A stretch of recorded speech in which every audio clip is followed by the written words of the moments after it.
Hello. Hello. Hi, everyone. So Hi, people are Supriya. still joining in. Hey, Okay. Priyambad. How are you? Hey, I'm good. How are you? Good, good. Thank you so much for joining us. And as we'll wait a couple of minutes as more folks join in, Okay. uh, they're quickly getting added to the group. So while people make it here, and thank you all for joining on a Saturday morning, and thanks Priyambad for taking time out for this. I'll just do a quick introduction of Priyambad and then hand over the reins to him. So, Priyambad and I have been working together for many years now. Yeah. And yeah, so what I really admire about Priyambad is his, attention to detail, the depth of understanding of the subject, and he's one of the clients that I really enjoy working with. Um, and I'm really happy to have him on this webinar today to give you some insights into what is it that clients expect from you as content writers, and also, explore a little bit about how you can leverage ChatGPT to sort of enhance your productivity and your appeal as a content writer. So Priyambad is the director of marketing at 24/7 AI. He is basically a storyteller in the garb of a marketer. He has 15 years of experience, in marketing, global products and services, and he's basically skilled at launching new technology products and sort of executing marketing programs for revenue growth. Um, He's also a quiz show and podcast host, so that's going to be very interesting to know about, and literally has an opinion about everything. So welcome, Priyambad, and over to you. Hey, thank you, Supriya. Thank you for the nice words. I'm glad we are working together because you are one of the content writers also who I have like worked for a long time. So good to be working with you and being in touch with you. To all the audience members who have been saying hi, hello to all of you. And like Supriya said, thank you for making time out on a Saturday morning. If you are not from India or from US or other time zones, thank you for spending the evenings with us. Hope it's not a very bad time for all of you.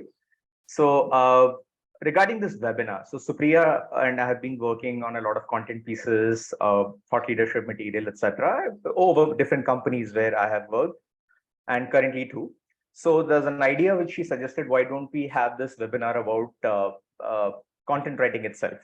So I lead product marketing for 24/7 AI currently in my role. Plus, I also do I lead a lot of strategic engagements where there's a lot of content which is typically created, right? Whether it is about products, whether it is about our BPO service, almost everything where we kind of have integrated messaging, right?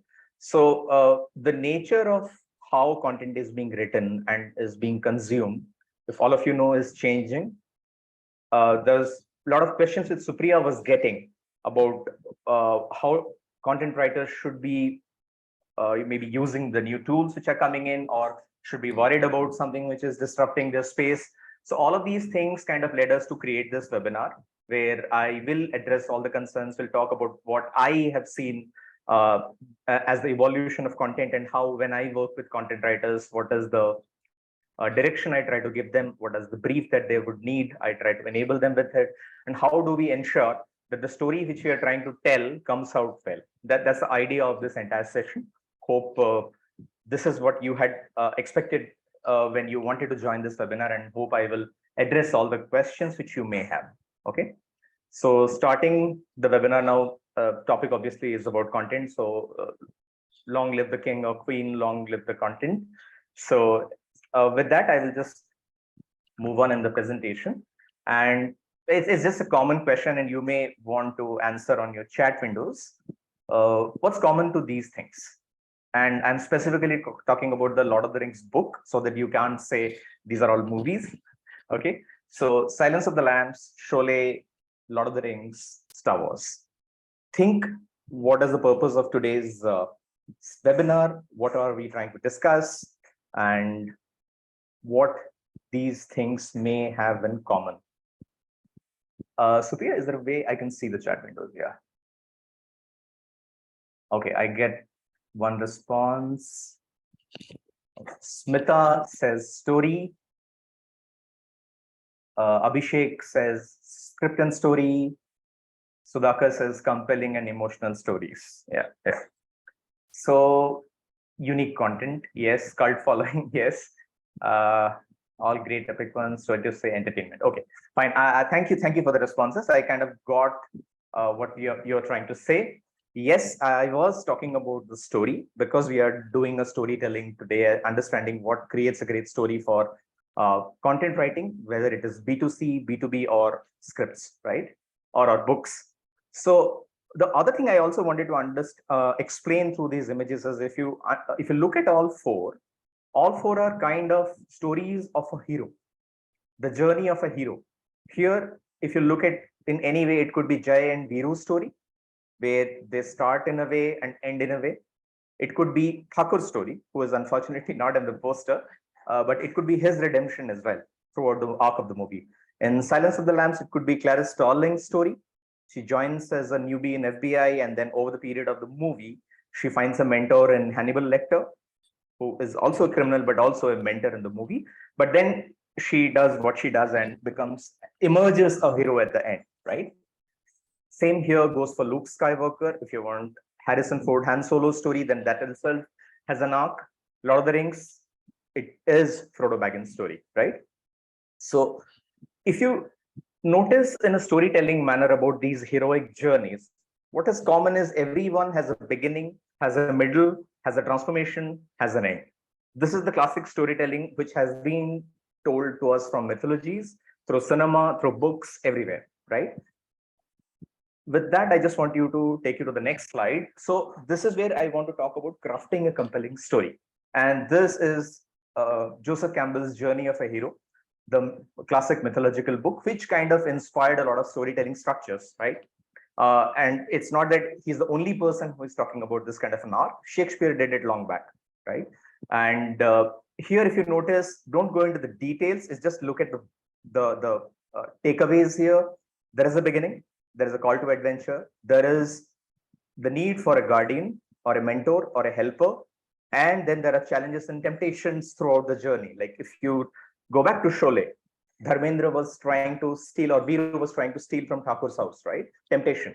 But then there will be a mentorship, there will be a helper, and then there is death. Amitabh dies. There is transformation. So people get transformed throughout the journey. Frodo does, Clarice does, through her interactions with Hannibal Lecter, and then they return home. Right? There is a happy homecoming always as part of the story. It's not a sad story or it's not a dark story, right? So this is how a compelling story is crafted. Typically, there are other ways of crafting a compelling story. So if you look at Sid Field's storytelling structure, it's usually Act 1, Act 2, Act 3. There is a setup where you introduce everything, then there is a confrontation, okay, and then there is a resolution. So this is again a classic storytelling technique, Act 1, Act 2, Act 3, beginning, middle, and an end. But do we necessarily need a beginning, middle, and an end? Someone like Quentin Tarantino disagrees. This is like a story in graph form of his movie Pulp Fiction. So if you see, he starts somewhere in between beginning and the middle, goes back to the beginning, then goes to the middle, then goes to the end, then comes to the beginning. So it's all over the place, but it works, right? So the idea is there are classical ways of telling stories, but there are also disruptions where people cannot follow these arcs or these narrative structures, but it still works. So, but then what I'm trying to tell you is you have to understand there is a story which needs to be told. How you tell it depends on the content, depends on the context, depends on the audience. So you need to know a lot of things before you write that story in terms of content. And I will now segue into an actual business story, which follows kind of a structure. And this is an example I've taken from one of the case studies of Accenture. Okay, so look at how they have probably, whoever the content writer is, whether it's in-house or someone like you or an agency, they start with, obviously they're introducing, this is the headline, raising a glass to M&A success. The other thing which you need to notice is how it is well tied with the brand, which is Carlsberg here, and the headline and the styling, how they have written it, right? Raising a glass to M&A success. transitions that go down smoothly. Okay, again they're like continuing that flow, and then it's like the last arc, okay, of redemption, brewing of sustainable growth, right? So beginning, middle, and end, followed in a case study format, right? So somebody has followed it. It's not necessary that you follow the structure. There are other structures where you have a problem, you have a solution, and you have an outcome. This is the classic case study structure which everybody writes. This is primarily towards B2B. B2C kind of differs, where it's more provoking or more actionable, right? These are meant for a specific audience. So that's why I keep on going back to the structure and things which you need to understand from the structure, right? That you need to know a lot of things before you craft something like that. What is the brand language? What is the corporate language of the company you are working with? If you're working with someone, what is that person's persona like? Is he a provocateur? He keeps asking questions to his audience on LinkedIn, right? You need to shadow that person. You need to understand whom you're writing for. Or he shares thought leadership material, he writes his own material. So what kind of a persona that person is, right? You need to know these things. Only then you will be able to start crafting something, right? So this is what I wanted to tell as a primer before we get into the session, and just to set the context, right?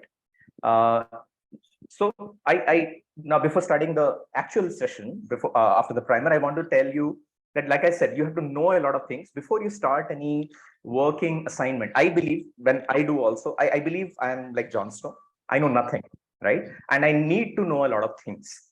I start from scratch every content piece that I write, or I get it written, or I think through a problem, right? So you need to start at scratch. You have to understand. You have to ask questions to people. You have to get a proper brief. You have to know whom you are writing for and what is the outcome from that article, right? So these are a lot of things you need to know before you write, which is why you go back to zero. You know nothing, and then you start, and you start knowing things. But before that, let's have a poll question. Supriya, can we have a poll question here?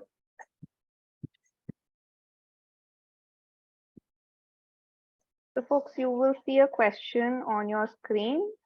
Uh, just put in your response there. We'll open it for like some 60 seconds. And then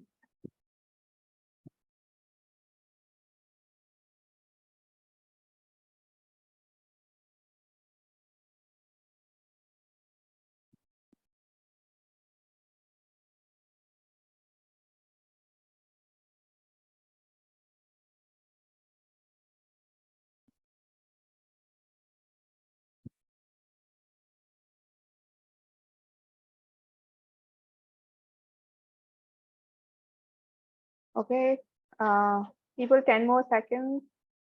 Put in your responses, please.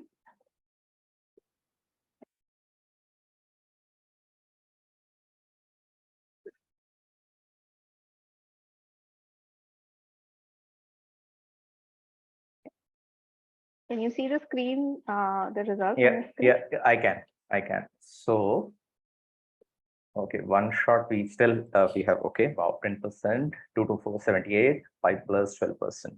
Okay. 2 to 4 is, in my opinion, reasonable, because we don't get everything all the time. But yeah, multiple reviews. Yeah. I got a spread of the audience today, so it's good to know what kind of iterations they take. With that, I'll just march into the session. So, like I said, we start from scratch and we know nothing. From Jon Snow, there is a journey, and these are the 5 things you need to know before you start writing and create something which is compelling, stickable, improves a lot of reach, is viral, maybe, right? It preferably is not a clickbait, okay? But clickbait works. Hey, who am I to deny it, right? So these are the 5 things which you definitely need to know before you start crafting anything. First, you have to know your persona, right? So you have to understand the persona whom you are writing for. If you are writing for a person here, you are like maybe ghost writing, you are writing a book for someone, or you are writing a LinkedIn post for someone, or you are writing a thought leadership article for someone, right? So you have to first understand who that persona is. What is the focus area? Like, what does he care about? Does he care about transformation? Does he care about technology? Does he care about leadership? Does he care about operations, process? So you need to spend some time understanding your persona, uh, how they are reacting with their audience. It's easy nowadays if people are very social on LinkedIn, so you can understand what kind of thought leader they are. Do they bring a lot of leadership by their own, or they share stuff, or they ask questions, right? There are a lot of leaders whom I've seen, or even peers who have a very provocative style of asking questions to deny something. So it works because it increases a lot of engagement, right? So how do you want to do that engagement with the audience? That's the idea, which is why you try to understand that person, right? Also, the very important is to understand that tone. Like I said, provocative, neutral, sharing, curious. So what kind of a tone they take when they write that article? Some people want to sit on the fence. They just ask a question. They don't even ask, they ask a question which they don't even answer. They say, "What do you think?" And they will share a post, right? So here, if you notice, they don't want to question themselves, but they're using someone else's question to ask you questions and get some engagement going to understand what people are thinking about it. It is also a style, right? So you understand how they are writing, how they are engaging with their audience, then only you will know your persona, right? So this is what is very essential before you start any engagement with working someone. You can ask their LinkedIn handle. If you have access to Zoom info, you can understand something from Zoom info. Publicly, if they're writing articles and sharing, you can follow some article on a magazine, online journal. It's necessary, I feel, to shadow them for a few days or a week to be in sync with their tone, their style, their image, and all that, right? Then you also need to know your audience. These are two. I'll show you another image. This is a slide from a screen grab from NVIDIA website. These are the industry pages. It's not necessary that you are always going to write for a person. You might also be writing for a brand. You might be writing for an entity or an organization or a particular department within. So how do you know your audience whom you're writing about? So this is for the automotive vertical page. So typically whoever will come will be from the automotive industry, right? Somebody who will be a buyer, somebody who is like curious to know about what technology NVIDIA is working on, some manufacturer, some supplier. That's where it is directed to, right? So if you notice the headline here, obviously they have given the technical details, which is interesting for anyone from that industry. But if you look at the headline, discover AI and accelerated computing solutions for the automotive industry. So just the choice of words here, which struck me, accelerated, goes with the automotive industry. Somebody immediately is hooked and then also realizes there is more to it, right? It also can be used in technology and AI, which is accelerating the computing power of what people are doing. And NVIDIA kind of goes with it, right? As a chip maker.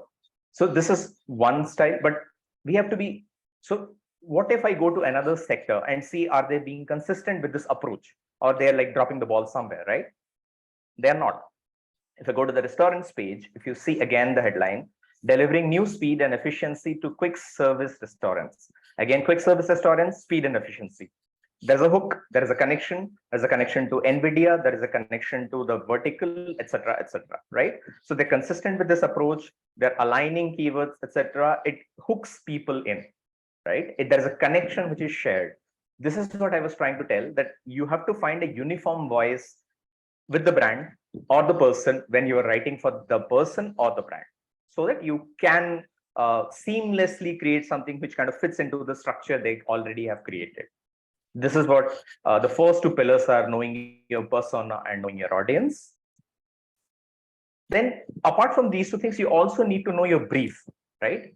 And there are multiple ways of doing it, but I always insist, whoever, and Supriya can vouch for this, I always insist there needs to be a briefing call. And if you are a content writer, if I'm a content writer, without a briefing call, I will not even proceed. I don't like sharing PPTs or documents without a call, because you don't know the context behind the PPTs or the documents. It's a lot of research or analysis which you have to do. Then you will go back and forth, which is what is probably indicated in the number of iterations question which we asked. So how do you minimize that? If you have a 30-45 minute call, whatever is your style, whatever is your capacity to comprehend things in one call or a couple of calls, make it part of your process. You need to have a very detailed process guideline and you should stick to it. If you violate it, the output will not be there. It will not be consistent with your own output. It will not be consistent with what is expected as an outcome, right? What the brand or the person who you are working with is asking for. So these are the things which are very important. Insist on a briefing call. Have a questionnaire ready. In a briefing call, you can guide the person with your questions to get your answers which you need apart from the material which you are getting shared. Without the call, very difficult to make sense of the briefing material. Insist that you get a proper briefing, and then when you follow the material, you will exactly know what you need to know. And you can always send back a couple of questions or 3, 4 questions, which the marketing team, in-house marketing team, or the vertical whom you're working with, or the function you're working with can answer, right? It's up to your process. 1 call, 2 calls, call followed by questions, followed by another call if necessary. If you did not get it, my point here is, do not start the project, do not start this engagement unless you know the brief. You know your person, you know your audience, you know the brief, only then you start the assignment. This is very critical. And I will give you some examples. Again, most of my slides are examples here. I just want to use that one slide of knowing everything as the anchor. We are going to the Apple ads now from B2B to B2C. Worried about your health data, worried your health data is public. Privacy, that's iPhone. There's one more. Your data is being sold. Privacy, that's iPhone.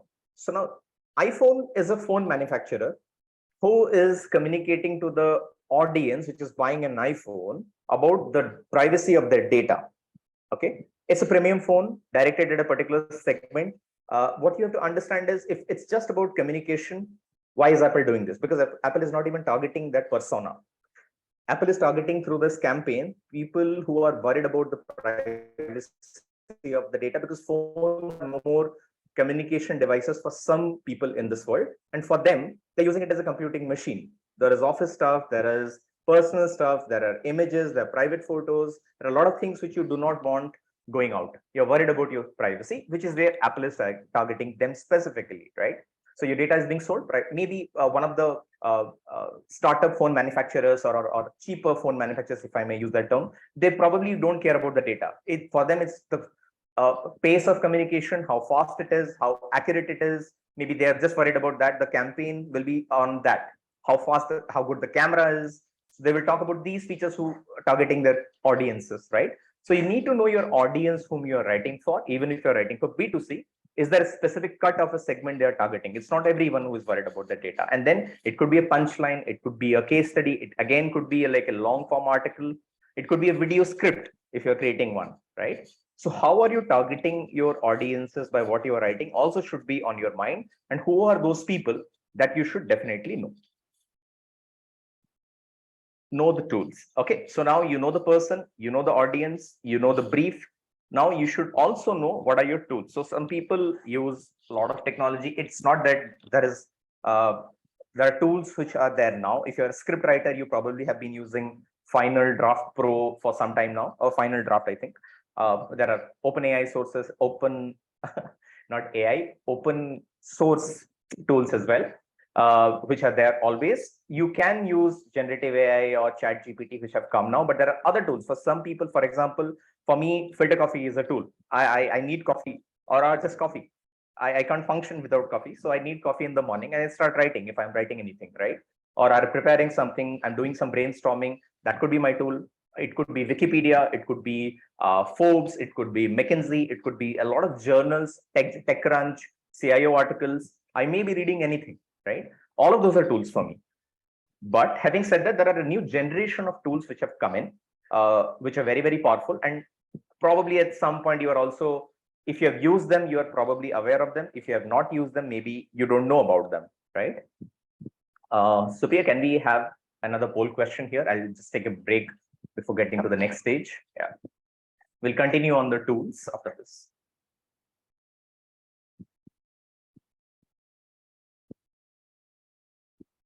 Speaking of tools, are you using ChatGPT to add your work? And please be honest, it's anonymous anyway. We just want to get a feel of how people are using ChatGPT, if they are.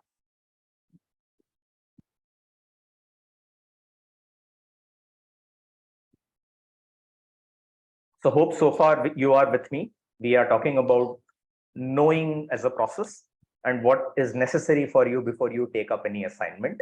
and the art of a powerful story, which can be crafted into a business language. If you understand the frameworks, then you can play with it. But it's necessary to go back and look at the sources, because these stories have always worked. It's not that I'm saying anything new. You probably all have read these. You probably all like these stories, right? So why are these? If you look at advertising in India, I see a lot of them have these kind of arcs in 30 seconds or maybe a 90-second ad, which kind of tell a story. Again, always remember, it's a beginning, it's a mid, it's a journey. Probably there is a homecoming, probably there is an outcome. Oh wow, 80% are using ChatGPT, which is very, very good news, and 20% are not using ChatGPT. Not a problem. If you're like, I rarely use ChatGPT when I write, but I do use ChatGPT. Not that I don't use at all. Let me come directly to ChatGPT now. Let's not beat around the bush anymore. So this is what we have been talking about. This is what we have been hearing about. And some people are worried. A lot of people are aware of it and they are using it to your advantage. What is ChatGPT exactly and how it is changing the game? Think of it as a library, if I can call it, which gives you a ready-made response. Earlier, these libraries were your books, your notes, your online links, Google, you had Wikipedia, all of these were like your libraries. You go to source for getting content. Now you have something which can churn content in maybe a couple of seconds, 3 seconds, 4 seconds, based on how long you want to write. It's not necessary that you use it, but it's advantageous if you use it, right? It is good to know that there is technology which can help, but what can it actually help you with, right? It's only, I believe, again, I believe, and I think some of the analysts are also talking about it because it's like emerging. I believe it can only give you a very quick first draft. I don't think it can give you the final outcome. I completely believe you are the expert who owns the content. ChatGPT does not understand the nuances which are necessary for a particular context. It can generate content which is automated, which sounds harmonious because it will pull from a particular library. But there are lots of issues with that first draft as well, which brings in questions of plagiarism, which brings in questions of quality control. It brings in questions of authentication, sources. These AI models are known to hallucinate. Hallucinate is a technical term to convey that they don't always are factual. They generate content without factual basis, right? Which is very, very dangerous.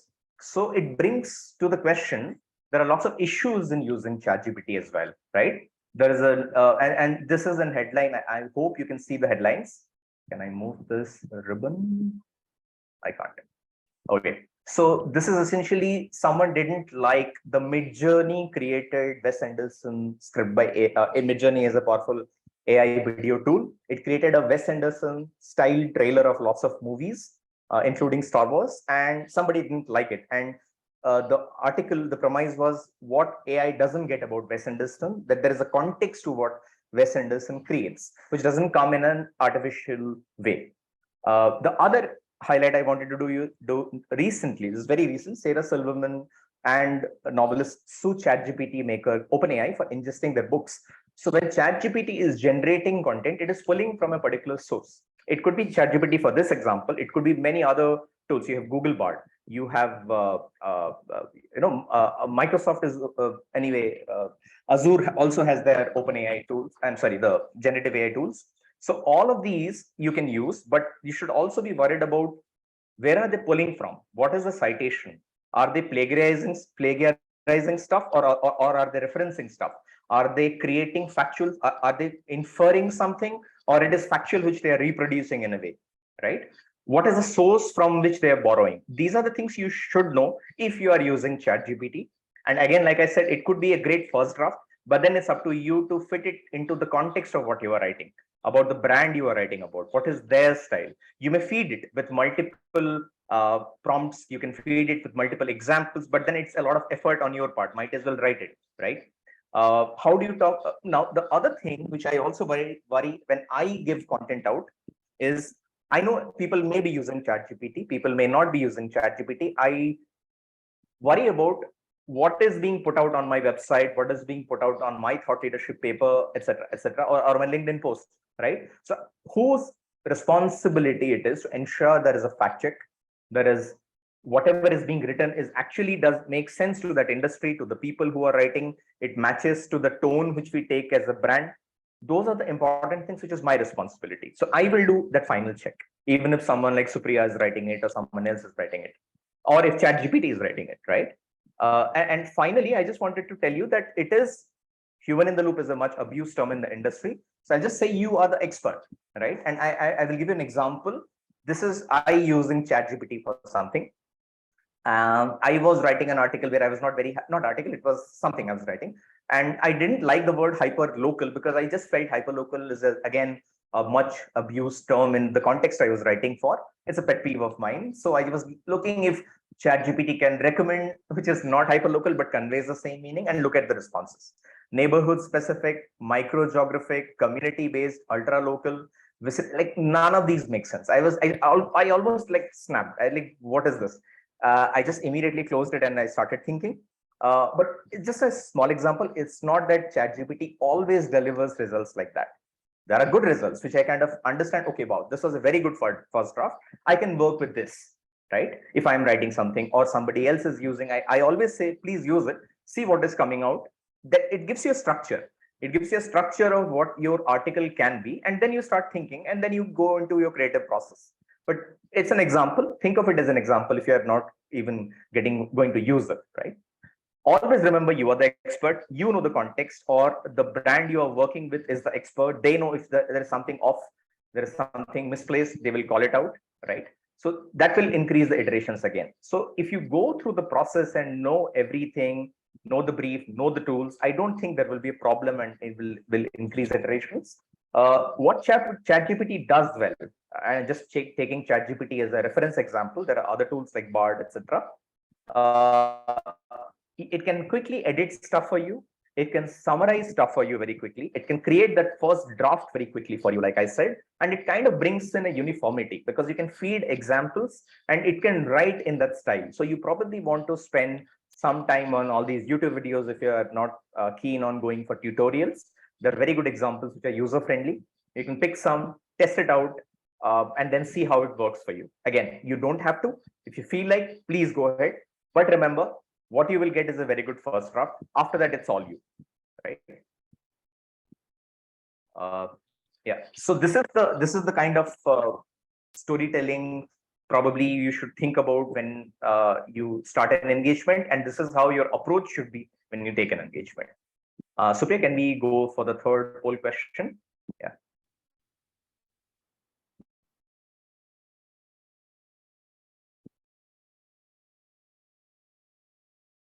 So there is also this thing of client retention. So like I said, I have been working with Supriya for some time now, and it probably happened on the first assignment we worked together, or maybe the second or third assignment, where I kind of got it that Supriya gets what I think and what I explain, and the process kind of works with me. The iterations kind of work with me. The output is perfect, and I have worked with her when I have worked with multiple companies. So it kind of works in all the scenarios, right? In the past, it used to work.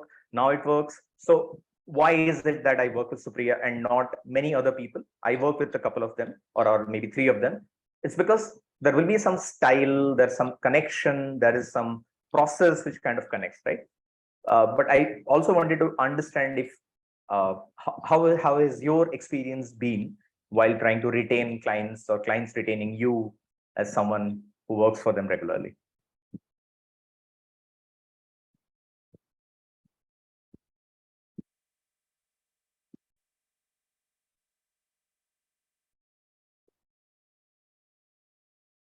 %54.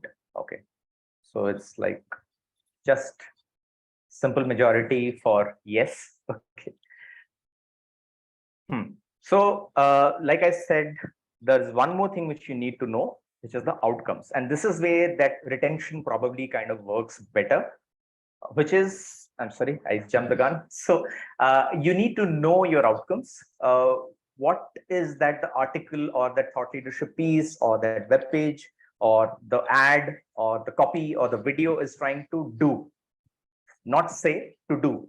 Are they trying to engage people? Are they trying to provoke people? Are they trying to get engagement only on LinkedIn? They need a viral article, or they want some kind of thought leadership, or they want to use it as a lead generation tool. They want to attract buyers, right? So all these personas have different things to look for when they look at content. Uh, I often hear, I often hear people don't read anymore. I do read, but again, it's up to people. People don't read long form.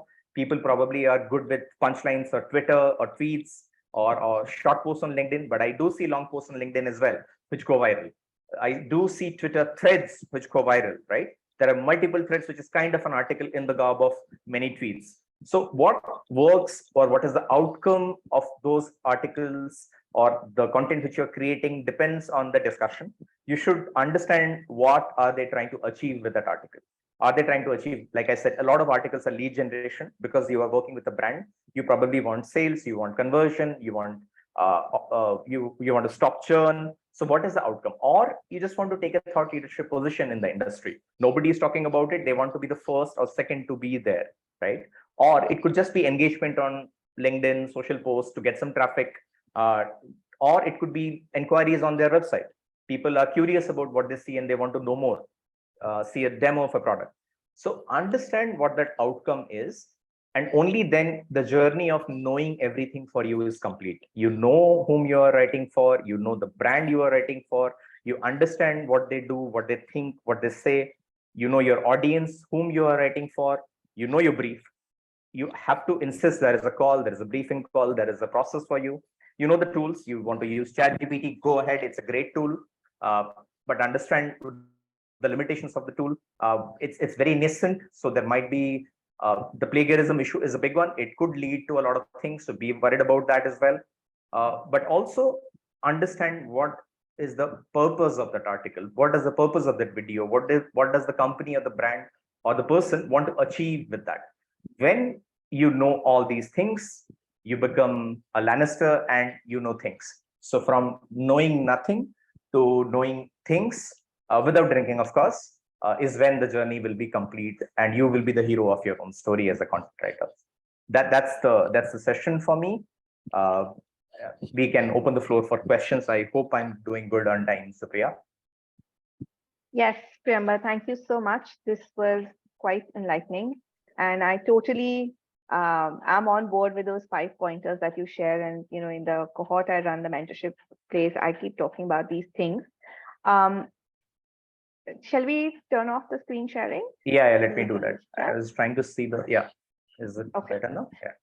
So before I ask questions or take up questions from the community, I also have one question for you, and which is, of course, we've been together for a while, but I just wanted to check if, what are the things that you as a client look for before you engage content creators?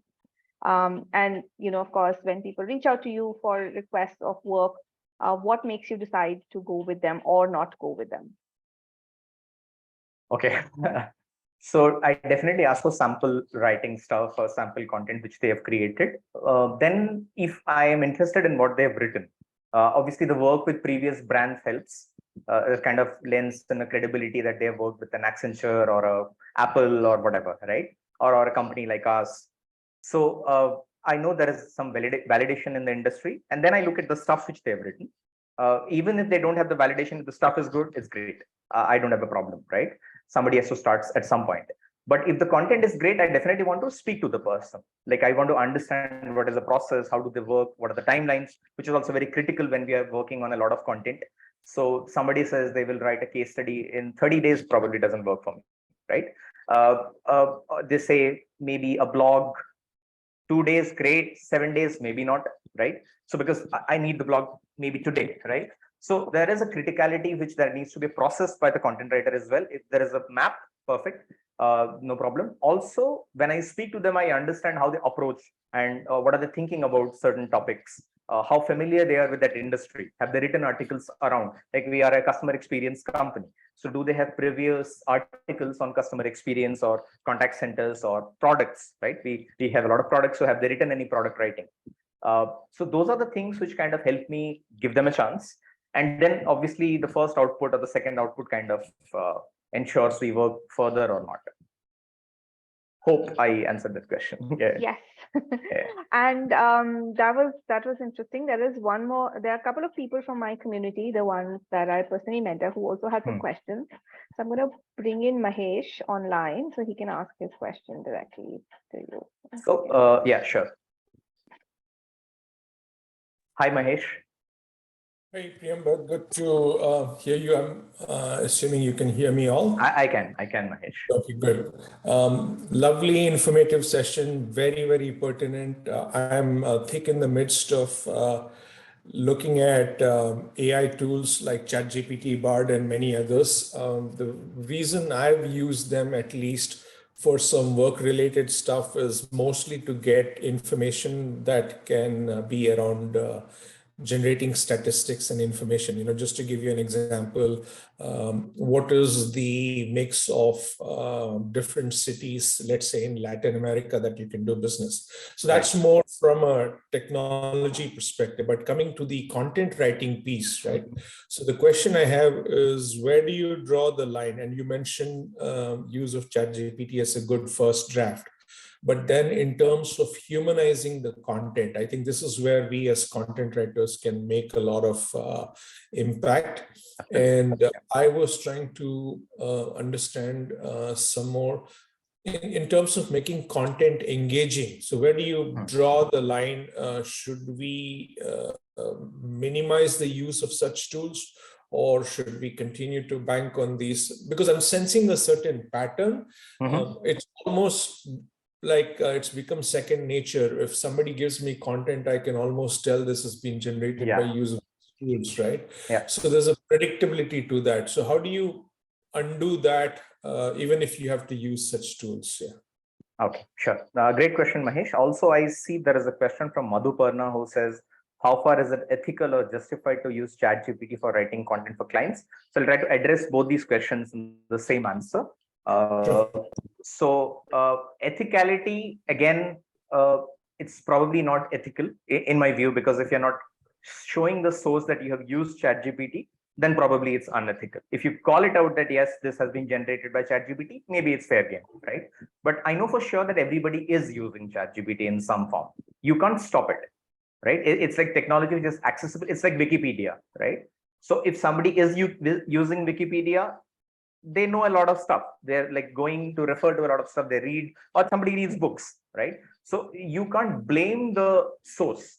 You can probably blame the outcome. You can blame the process, like what did they do after that? They maybe, like you were researching on content, Mahesh, it's easy because it kind of churns out answers. Then you look at the sources to go deep, understand things, and then you create something, right? Which is fine. But if you probably don't, someone is just lazy and that person doesn't go beyond that, he sees a great first draft and says, maybe I can just do a little tweak and then pass it off to save time and take on another content piece.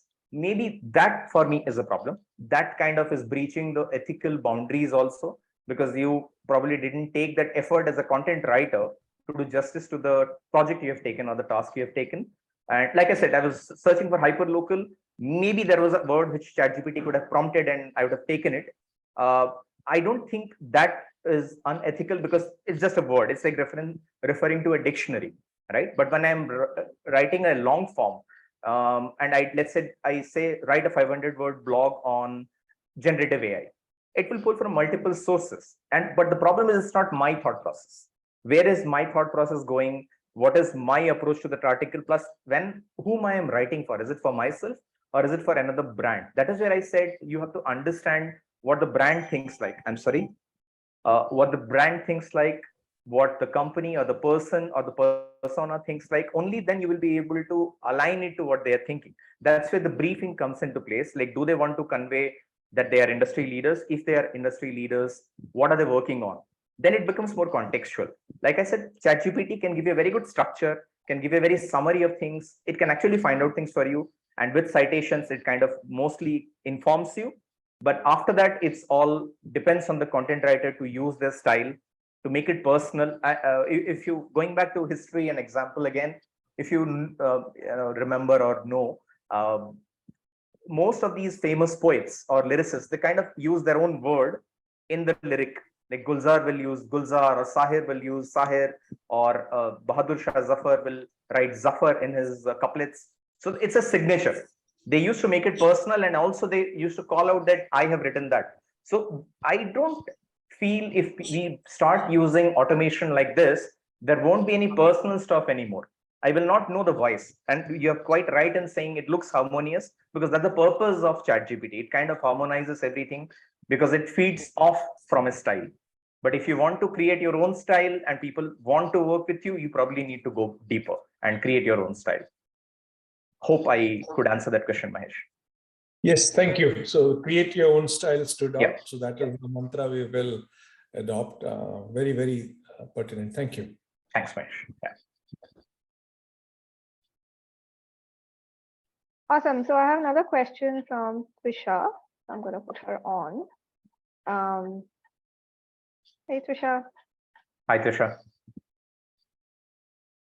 can you unmute yourself?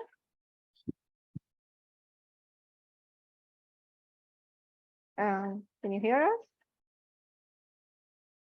Maybe one second.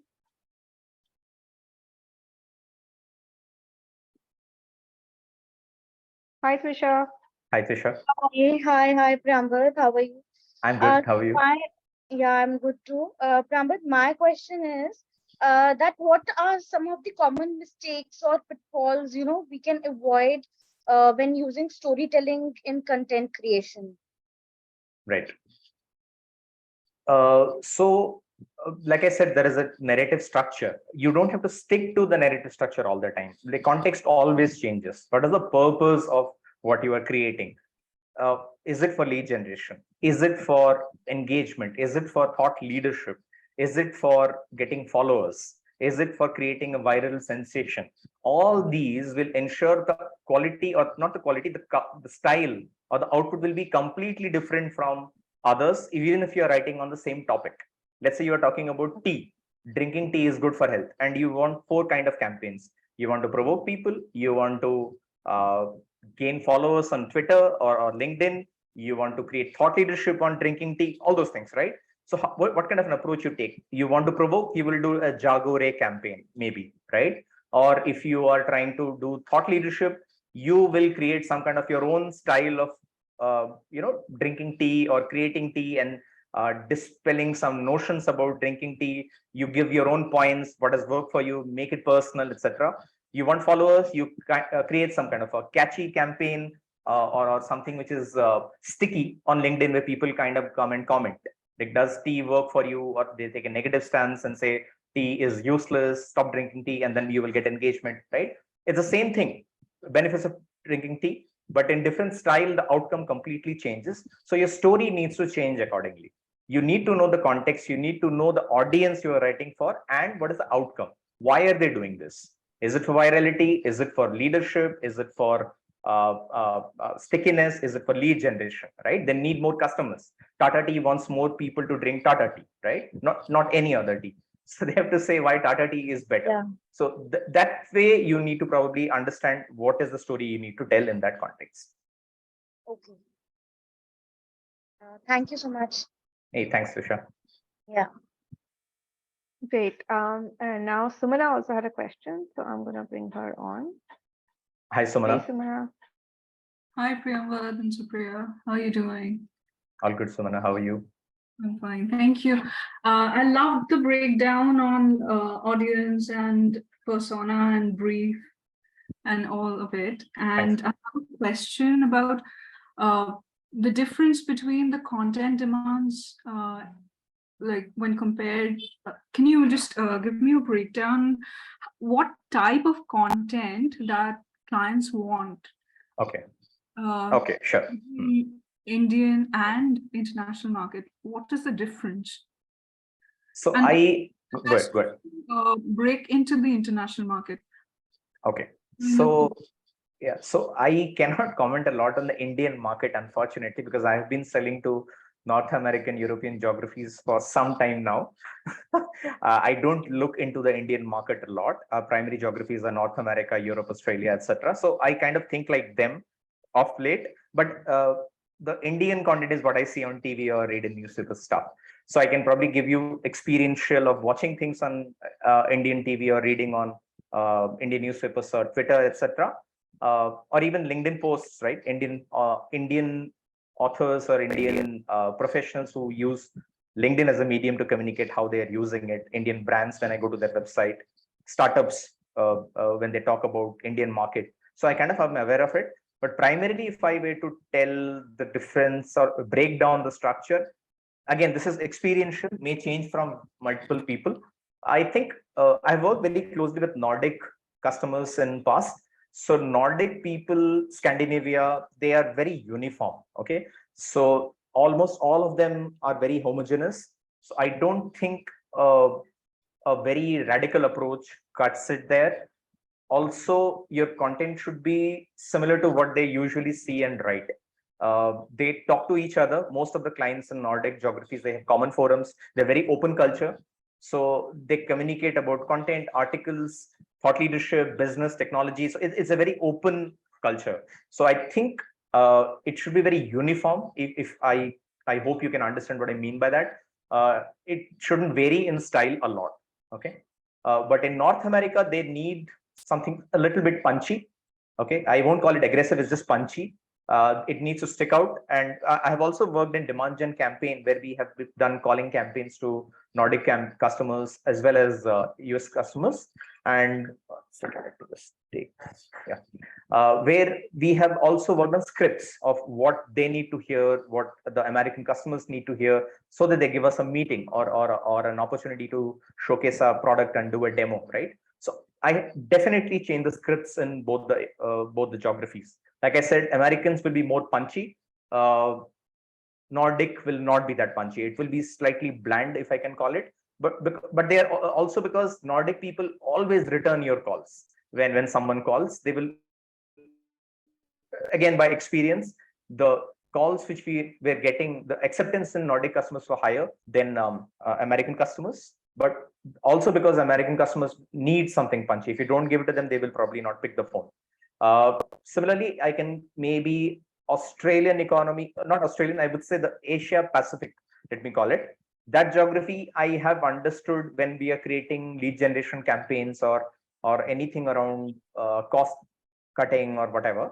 So they are price sensitive. Most of the APAC customers I've worked with us, not the big ones, obviously. I'm not talking about someone like HSBC or some giant Asian company like a Kia or Hyundai, but the startups or the small and medium businesses, if I can call them, they are price sensitive and they need to be price sensitive or cost sensitive. So they will not engage with you if you are talking about big bang transformation, if you're talking about big bang approaches to changing technology, changing everything.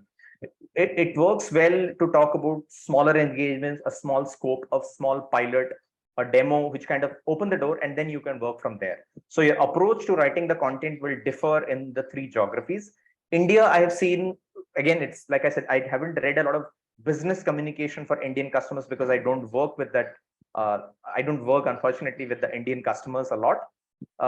But what I've seen is, it's usually what I see is on ads or newspapers. It's usually emotional or shocking, if I can call it.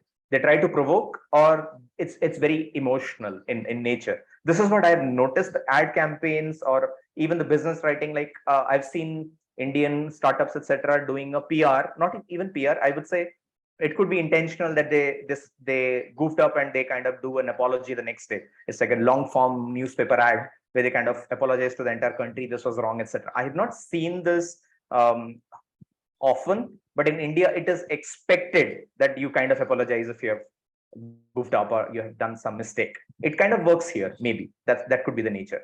So this is what I think, if I were to give you a breakdown in terms of style. But again, this is personal experience. It could have worked differently for you. Happy to know more about it as well. Yeah. Super. So I'm going to do some questions from the Q&A box. And I think one is a very interesting one. Somebody, anonymous, is asking that writing is not the only thing. So what does it take to be a professional writer? Like being number one in the world, and how can we use AI in the same context? I probably let me just read it again. Where is the question? Writing. Is Can not you the just repeat only it? thing. Uh-huh. So what does it take to be a professional writer? Okay. Like being number one in the world? And how Okay. can we use AI in the same context? I think everybody wants to be number one in writing or whatever they do, but it's usually the audience that decides. I don't think if we want to be number one, we can just be number one by writing a book. People have to like that book. I don't think ChatGPT can help you there. It's your skills which will come to the fore. Like I said, what is the story you are trying to tell? In this context, if you're not writing and you just want to be professionally number one, or you want to be the best writer in the world, let's take Salman Rushdie, let's take Orhan Pamuk, let's take let's say Vikram Seth, right? All of these are great authors. And why do we go back to their books? Why do we like their books? Maybe because at some point it was personal experiences which kind of connected with us, or the power of literature which kind of overcame us, or overwhelmed us rather. And that kind of connected with us, and we kind of want to go back. Murakami, for example, a lot of people love Murakami. I love Murakami, right? So why do people go to Murakami? Because there is a style of writing which kind of connects with them. I don't know what that style is. There is a bit of magical realism, but then it also is many things. It's about simple things. It's about cats. It's about music. Maybe things which I like. So it connects. I don't read all the authors. I read specific authors. So tough for me to tell you how to become number one, apart from the fact that you need to practice and you need to write really, really well. I don't think if you write very well, you will be number one. That will be my answer. So I'm just going to add to it. So Priyambad covered it from the author standpoint. I'm also going to talk about it from the ghostwriting standpoint, because that's what I do. Yeah. So if you want to be like a professional ghostwriter that people keep coming back to, and you are the only person that they want to work with, then and again, this is something that I keep harping on about. You've got to have the quality. You've got to understand what is it that the client wants. You've got to understand who is it that they are writing for, and you should be able to channel their voice. Nice. And ultimately, you've got to make their life easy for them, because that's the reason they're outsourcing, right? So if you're able to do that, deliver quality content on time without multiple iterations, then you'll be the sort of after writer that people want. So I also want to add one more thing here, because you are talking about ghostwriting and all. So there is also this thing about space, or how fast you can write and deliver. Also, how accurate and less number of iterations it would take for the outcome to be validated. So these are two things which you need to also worry about. It's not always about speed. You can take 5 days, but your first draft is the final draft. Whatever you send it to me, it's amazing. I don't need to change anything. You got everything. So you take your time. But if you think you need it to be more iterative, you want to quickly give me a structure of what you're going to write for us or for me, and it works, it connects, yeah, fine, go ahead. And then maybe you still want a review, we can keep it iterative. You can take longer and give me a first draft. Again, it's your style, how you approach it. But not always think, it's not that accuracy also means space. You need to take a balance between them.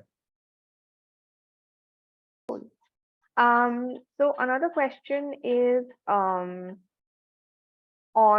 brand language, voice, persona, tone, etc. So yeah, how do you articulate it, and is there any template, strategy, or method that you recommend? So in most companies, there will be a brand guideline. Most companies, we have a brand guideline. So if we are working and you are writing for us, we will share the brand guideline with you. All corporates will share a brand guideline with you. That will give you the template.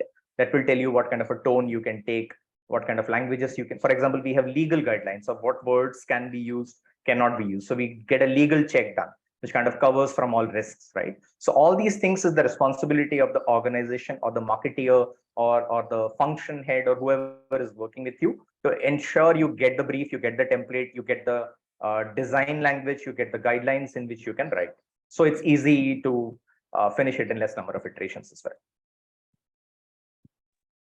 But otherwise, just a thought. So in case you don't have a brand guideline or you don't get a guideline, you can follow the website. You can read through the web page. You can go through the YouTube videos. You can go through their LinkedIn posts, and that will also give a sense of what they're trying to do. If they're a person or if they are a brand, how they're communicating. Maybe in case you don't get a brief, but typically most corporates and organizations give you a brief brand guideline. So one question is again about entering new markets, and what is the advice you would have for people who want to break into the US market for the first time, and how does one approach it? And I know you're coming from the client side, Priyambad, so you've never had to do this, but No, I always have to do this. Okay. I know nothing. I'm Jon Snow. Yeah. Okay. So I think it helps to read a lot of US article. Medium is a good place to go. I follow a lot of articles on Medium. I actually get inspired from some of the writing there. I understand that language now. I like that language now. It's very to the point. It doesn't give you a lot of jargon. It creates a very clean, neat structure, and that's why it sticks. Right? Medium is a good place to go to just follow everyone. You can sign up to a lot of newsletters. There are a lot of content writing newsletters. I subscribe to some of them. So just to know what is happening, what is the flow, and then you should also go to corporate blogs. So if you're trying to work for North American customers, go to their blog page, see what kind of articles they're writing, what kind of thought leadership they have put on the website. That kind of helps you understand them. I give the example of Carlsberg and Accenture, right? So there were many case studies. This stuck out. So why did I pick this? Because I liked it. So you will understand what are working for their customers. That is why they're creating these kind of things. Watch their videos, the corporate videos, as well as the advertisements which they're doing. So that will, all of this will give you an idea about what kind of language a specific customer is looking for, or the entire market kind of understands and gets. Like, for example, in US, I would say step on the gas, because they will understand step on the gas. In India, I won't say step on the gas. I will say something else, accelerate, right? So these are the things which will probably, these are the things which you know by reading, by watching American movies, by watching their ads, by reading through their blogs, all these things. Yep. And I'll add to that a little bit. So I have a very simple like concept about it, right? Everybody is already working with somebody or the other to create their content. Now you have to showcase how you're doing it better than what they're already doing. So if I reach out to a new client, I'll go check out what is happening on their website, and then I'll show them how I can write it better. And when people see that value, that yes, my content currently is not engaging enough, or whatever little edits it requires, and this person can help me bridge that gap, then they're more open to changing from their incumbent provider to saying, let me try out this new person. So it's good to do those things. Yeah. So for example, let's say we are a customer experience company and you want to work with us. I don't know what you have written, right? Maybe you take a first cut, and let's say I'm a North American, like I live in North America, and I'm your primary audience whom you want to, or customer or vendor whom you want to write for. So you write, how do you show that you understand customer experience? How do you understand my geography? You write an article, share it with me, and like Supriya said, prove it that is better than my blog. It could be better than my one of our blogs, but that's when I will notice it. That's when I will realize, okay, this is good stuff. Let's connect. Let's work together, right? That's a great idea, Supriya. Yeah, why not? So I know we're a little over time, so I'm going to take one last question, and I'm sorry, guys. I know you put up a lot of questions. We'll try and answer them later. Maybe send you an email. So last question today, and I think because that's important for a lot of people who are in the tech space.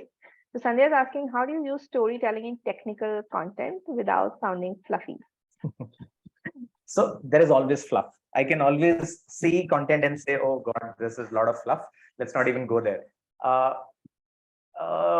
Again, like I said, you don't need to stick to a particular narration.